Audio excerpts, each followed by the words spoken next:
আমি সায়েন্স নিয়ে গবেষণা শুরু করে দিই। কিভাবে রোদ বাড়ানো যায়, কিভাবে বৃষ্টি বন্ধ করা যায়,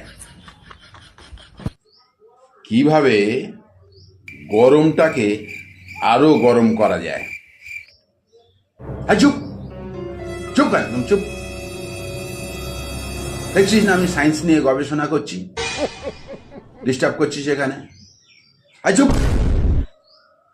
চুপ একদম চুপ। এই 18-20 বছরের লোকগুলো না খুব ডিস্টার্ব করে একদম।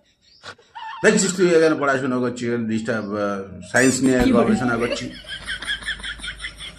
মানুষের ভালো করতে দেবি না, না লোকজনের ভালো করতে দেবি না। দেখছি একটা মাথা ঠান্ডা করে কাজ করছি, পড়াশোনা করবো।